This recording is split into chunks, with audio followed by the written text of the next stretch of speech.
3월 2일 화요일 시편 52편 1절로 9절 말씀. 다윗의 마스길 인도자를 따라 부르는 노래. 에돔인 도액이 사울에게 이르러 다윗이 아히멜렉의 집에 왔다고 그에게 말하던 때에 포악한 자여, 내가 어찌하여 악한 계획을 스스로 자랑하는가? 하나님의 인자하심은 항상 있도다. 내 혀가 심한 악을 꾀하여 날카로운 삭도같이 간사를 행하는도다. 내가 선보다 악을 사랑하며 의를 말함보다 거짓을 사랑하는도다. 셀라. 간사한 혀여, 너는 남을 해치는 모든 말을 좋아하는도다.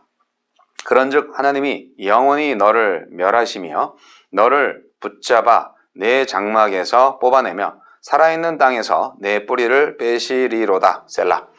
의인이 보고 두려워하며 또 그를 비웃어 말하기를 이 사람은 하나님을 자기 힘으로 삼지 아니하고 오직 자기 재물의 풍부함을 의지하며 자기의 악으로 스스로 든든하게 하던 자라 하리로다. 그러나 나는 하나님의 집에 있는 푸른 감람나무 같으며 하나님의 인자하심을 영원히 의지하리로다. 주께서 이를 행하셨으므로 내가 영원히 주께 감사하고 주의 이름이 선하심으로 주의 성도 앞에서 내가 주의 이름을 사모하리이다. 나는 하나님을 의지합니다. 하나님을 의지하고 사는 의인과 대조하여 제 힘을 믿고 사는 악인의 결말을 바라보며 오직 하나님께만 희망을 두는 시인의 고백입니다. 하나님은 어떤 분이십니까? 한결같은 사랑으로 매일 우리 곁에 존재하십니다. 비록 현실에서는 힘센 용사가, 즉 포악한 자죠. 그가 악을 행하면서도 성공한 것처럼 보이고 그 자랑이 매일 우리 귀에 들려오지만 하나님의 변함없는 사랑은 우리의 모든 요일에 함께 하십니다. 온종일 악에 둘러싸여 있는 것 같을지라도 온종일 우리는 그 사랑에 붙들려 있습니다. 악을 행하는 자를 향한 하나님의 심판은 실제합니다. 하나님의 심판은 멸하고 붙잡고 뽑아내고 뿌리를 빼는 것처럼 구체적이고 완전합니다. 악인의 성공이 견고해 보일지라도 심판의 날에 바람이 흩어버리는 겨와 같을 뿐입니다. 그에 비해 옳은 일을 하는 사람들은 언제나 하나님의 정원에 심은 푸른 올리브 나무처럼 싱싱한 열매를 맺습니다. 어떤 상황 속에서도 생명을 공급해 주시는 하나님의 사랑에 깊숙이 연결되어 있기 때문입니다. 뿌리채 뽑혀버리는 길, 뿌리를 깊이 내리는 길, 나는 이 둘 중 어디에 서 있습니까? 우리에게 주시는 교훈은 무엇입니까? 말의 힘은 무기의 힘보다 셉니다. 용사는 칼을 잘 쓰는 전쟁 영웅일지 모르지만 실제로는 거짓말과 날카로운 말, 멸망의 언사로 형제를 무너뜨리는 악인입니다. 칼의 용사와 말의 용사가 대비되어 말의 치명성을 보여주고 있습니다. 생명을 사랑하는 주의 자녀들은 혀를 다스려 악한 말과 거짓말을 그쳐야 합니다. 말을 무기처럼 사용하는 악인의 파멸을 보고 시인은 두려워하며 경계합니다. 그리고 악인의 성공이 얼마나 우스운 것인지 깨닫고 비웃습니다. 권세가의 위세를 하늘에 하나님이 보시고 비웃으시듯 의인도 악인들의 요란한 성공을 보고 비웃습니다. 하나님의 공의로운 판단을 신뢰하면서 오늘은 이 비웃음에 동참합시다. 인생의 참 피신처인 하나님을 등지고 제 힘만 믿는 사람들 속에서 그러나 나는 영영세세 하나님을 의지하겠다는 시인의 고백을 듣습니다. 나를 해치는 수많은 말들 속에서 그러나 나는 주를 믿는 이들의 찬송 소리에 함께 둘려 있음을 신뢰합시다. 주여, 한결같은 하나님의 사랑 속에서 옳은 일을 행하며 영영세세 하나님을 의지합니다. 주여. 네, 오늘 멋진 시편이죠. 나는 하나님을 의지합니다. 오늘 시편 말씀 이게 평생 우리가 해야 될 고백이고 선포라고 생각을 합니다. 악인과 의인의 차이가 아주 극명하게 대조되고 있습니다. 네, 악인과 의인의 차이. 이 시는 그 표제에도 나와 있듯이 역사적인 배경이 있어요. 다윗의 마스길 인도자를 따라 부르는 노래. 에돔인 도액이 사울에게 이르러 다윗이 아히멜렉의 집에 왔다고 그때 그에게 말하던 때라는 아주 구체적인 설명이 있어요. 이때가 뭐죠? 이게 이제 그 히브리어 마소라 본문 1절 2절에 해당하는 부분이고 사무엘상 21장에서 22장까지의 내용이 이 시의 배경이 됩니다. 내용은 그렇습니다. 다윗이 사울을 피해서 도망칠 때 제사장 아히멜렉에게 도움을 청했죠. 그때 사울의 용사, 사울의 부하 도액이 사울한테 이것을 알렸습니다. 그 다음에 어떻게 됐죠? 제사장 85명이 학살을 당했어요. 사울의 부하들의 칼날에. 따라서 이 시는 도액 사건과 다윗의 고난을 기념하기 위해서 저작했을 가능성이 아주 높은 시입니다. 또한 이 시는 강한 악인과 약한 의인, 그 둘을 대조하는 시죠. 의인들을 괴롭히는 악인을 경고하는 시이기도 합니다. 따라서 이 시는 악인들을 향한 예언적 심판 메시지라고 볼 수 있습니다. 그러면 이제 중요한 것은 누가 악인이고 누가 의인이냐 하는 것이죠. 결국은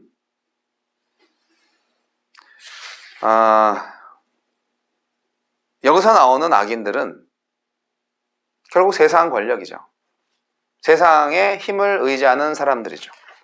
그리고 선한 사람들을 핍박하고 죽이는 사람들이죠. 악은 교만에서 나와요. 교만에서. 타인과 자신의 운명과 연결하는 능력이 없고요. 그들의 고통에 공감하지 않아요. 나만 잘 되면 되고 타인의 고통은 전혀 문제를 삼지 않습니다. 그냥 자기 말고 다른 사람들은 이용할 대상이고 부려먹을 대상인 거죠. 지배 욕이 아주 강하고 틈만 나면 지배하려고 합니다. 그러니까 악인은 포악하죠. 포악한 사람이에요. 포악한 자여 라는 것입니다. 아주 포악한 자. 선보다 악을 사랑하고 의보다 거짓을 사랑하는 이 교만 덩어리 포악한 자가 악인이죠. 간사한 혀는 거짓의 종이 되고 그의 생각은 악의 저장소입니다. 하지만 어떻게 돼요? 결국 스스로를 망가뜨리게 됩니다. 굶주린 맹수처럼 상대를 해치는 말을 하지요. 하느님보다 더 많은 재물을 의지하지요. 하느님의 인자하심이 아니라 자신의 악한 의지, 자신의 헛똑똑한 지혜를 의지합니다. 근데요, 하나님이 어떤 분이십니까? 네, 그런즉 하나님이 영원히 너를 멸하시며 악인을 심판하지 않는 하나님은 하나님이 아니십니다. 용서할 수는 있어도 눈 감으시지는 않는 분입니다. 돌아오기를 기다리는 일이 있어도 묵인하거나 방조하는 일은 없습니다. 하나님은 악인을 멸하시고 의인을 빼오실 것입니다.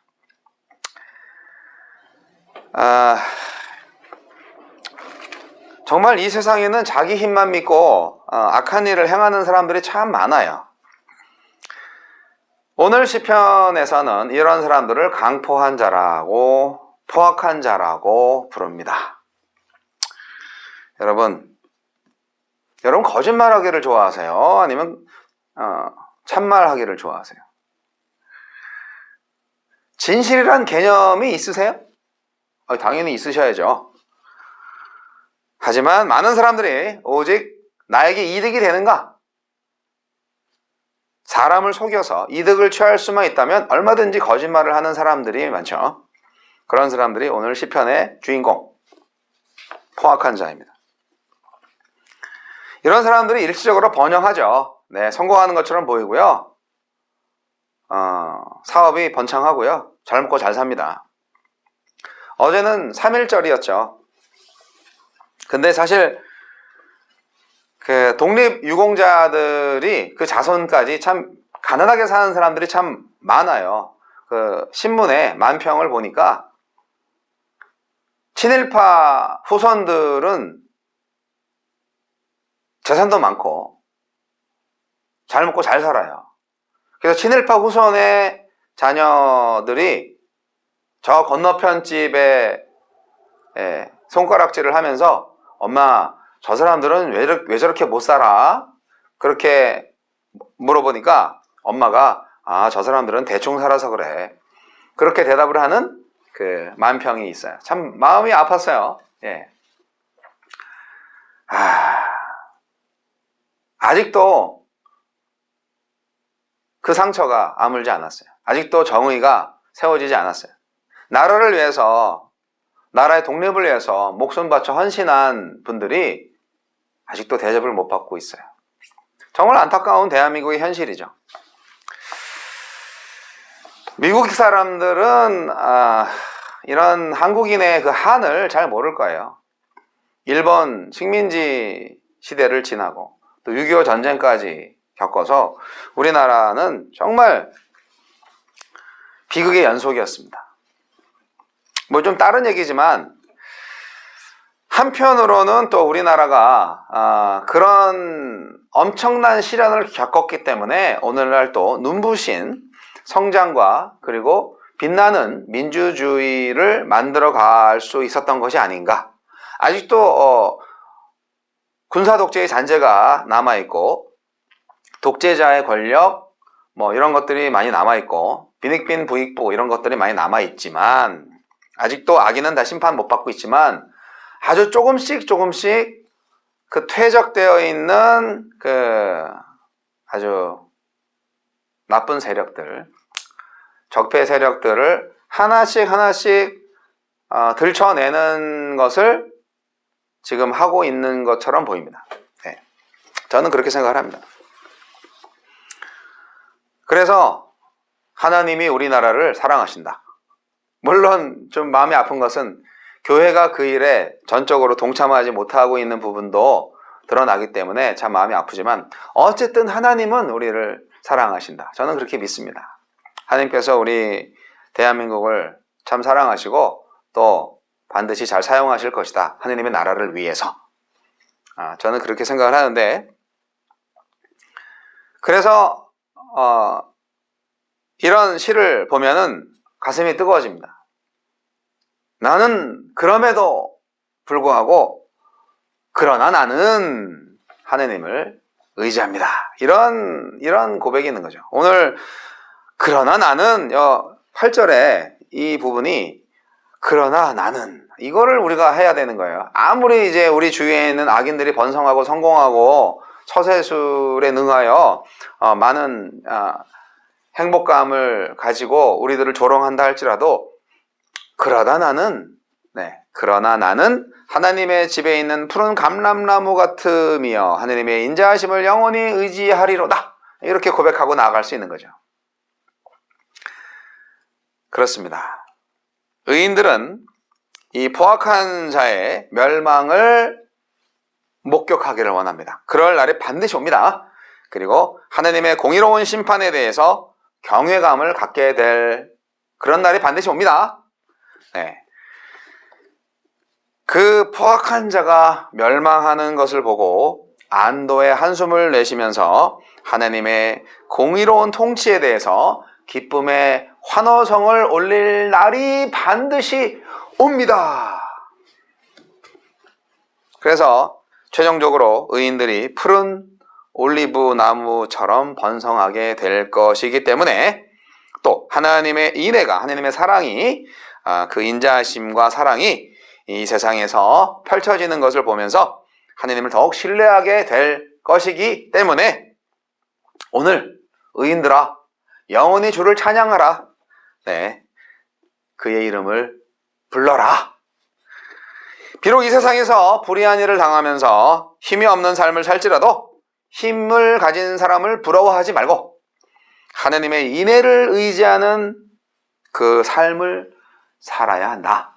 그런 교훈을 주고 있는 오늘의 시편입니다. 의인들은 악인과와 달리 하나님을 자기 힘으로 삼습니다. 아멘. 재물의 풍부함보다는 하나님을 의지합니다.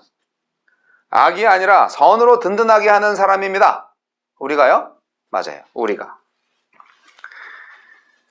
하나님의 인자하심만이 악인들의 죄악으로 풍성한 이 세상에서의 유일한 희망입니다. 교회가 바로 이 의를 회복하지 않으면 교회로서의 생명이 없는 거예요. 여러분, 의로운 교회가 되시기 바랍니다. 악인의 그 많은 악이 하나님의 사랑을 이기지 못해요. 하나님의 사랑은 의로운 사랑이거든요. 의를 사랑하는 사랑이거든요. 악인은 반드시 망합니다. 부러워하지 마세요. 악인은 뿌리채 뽑히고요. 우리는 하나님의 집은 푸른 감람나무 같이 언제나 든든하게 생명력을 유지할 것입니다.